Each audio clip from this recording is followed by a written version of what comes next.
Allagadda MLA Bhuma Akhilapriya సంచలన comments చేశారు. తనకు తెలియకుండా ఎవరైనా పదవులు తెచ్చుకుంటే ఊరుకునేది లేదని వార్నింగ్ ఇచ్చారు. అలాంటి వారిని నియోజకవర్గంలో అడుగు పెట్టనిచ్చేదే లేదని స్పష్టం చేశారు. పదవులు ఇవ్వాలి అనుకుంటే మొదటి నుంచి పార్టీలో ఉన్న వారికి మాత్రమే ఇవ్వాలన్నారు అఖిలప్రియ.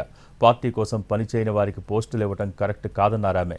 ఈ విషయం అధిష్టానం దృష్టికి తీసుకెళ్తానన్న ఆమె పార్టీ కోసం, భూమా కుటుంబం కోసం పనిచేసిన వారికి తగిన గుర్తింపు ఉంటుందని అన్నారు. పార్టీకి అంకితమై ఉన్న వాళ్ళకి, మాకు అంకితమై ఉన్న వాళ్ళకి తప్పకుండా పదవులు వచ్చేలాగా మేము చేస్తామని చెప్పి కూడా సందర్భంగా నేను మాటిస్తున్నాము. కానీ అదే మండలం నుంచి ముక్కు ముఖం తెలియని వాడు ఎవడైనా వెళ్ళి పదవి కావాలని చెప్పి మాకు తెలియకుండా తీసుకుంటే మాత్రము ఆళ్లగడ్డ నియోజకవర్గంలో అడుగు కూడా పెట్టనివ్వమని చెప్పి సందర్భంగా తెలియజేస్తున్నాం.